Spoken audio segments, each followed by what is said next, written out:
गिरिराज जी ने अपने जूते बहुत घसीटे हैं इसके लिए।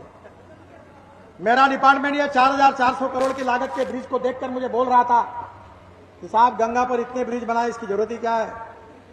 बोला जरूरत केवल इस बात के लिए है कि गिरिराज जी ने मांग की है, इसलिए जरूरी है और ये करना है। गिरिराज सिंह का जूता इसके लिए दौड़ते दौड़ते घिस गया है। कहीं इनको नया जूता तो गडकरी जी ने नहीं दिलवा दिया कि इस जूते को एक बार फिर से घिसिए तब जाकर पुल आपको दिया जाएगा।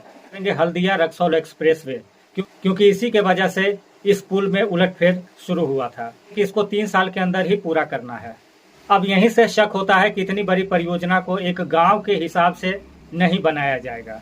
कहने का मतलब यह है कि अगर बीरपुर कजरा के रास्ते से ही अगर ये सुविधाजनक तरीके से बन सकता है, इसको सामू मटिहानी की तरफ से नहीं बनाया जाएगा। 2024 के लोकसभा चुनाव के बाद सामू मटिहानी पुल एक बार फिर से चर्चा में है, क्योंकि हिंदुस्तान पेपर में एक खबर आती है कि सामू मटिहानी के बीच में पुल नहीं बनेगा, अब ये बीरपुर और कजरा के बीच में बनेगा। हालांकि अगले ही दिन दैनिक जागरण में खबर आती है कि ये खबर मात्र एक अफवाह है। हालांकि दोनों खबर का सोर्स जो बताया गया, विभाग और अधिकारी जो बताए गए हैं, उसी के हवाले से दोनों जगह खबर छापी गई है। तो कुल मिलाकर जनता फुल कंफ्यूजन में है कि ये खबर सच है या झूठ है, और अगर अफवाह है तो इसे क्यों फैलाया जा रहा है।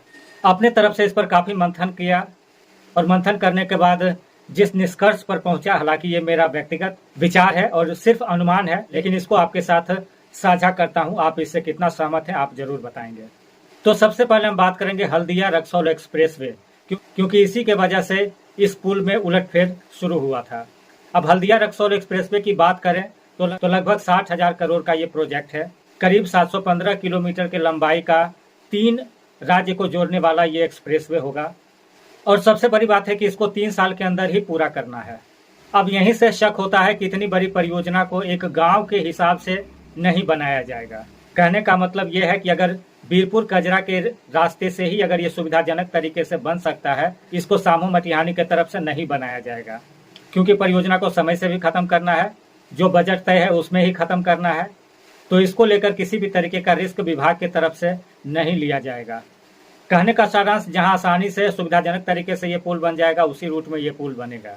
और जनता को एक और बात से भी कंफ्यूजन है कि इधर हमारे नेताजी गडकरी जी से स्पेशली सामू मटिहानी पुल को लेकर ही मिलने के लिए गए थे, लेकिन जब से मिलकर आए हैं तब से खामोश हैं। उनकी खामोशी जनता की बेचैनी को बढ़ा रही है।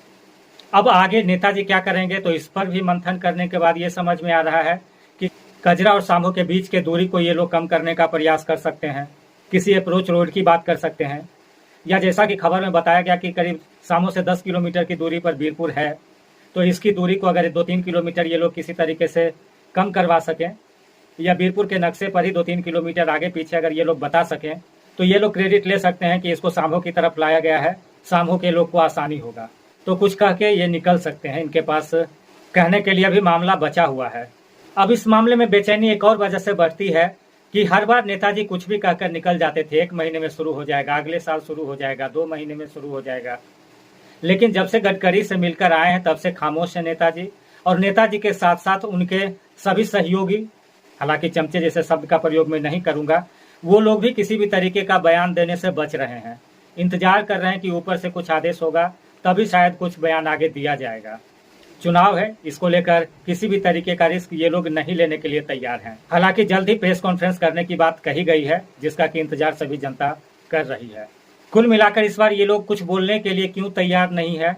क्या इनको साफ सूंघ गया है, दाल में कुछ काला है, या पूरी दाल ही काली है?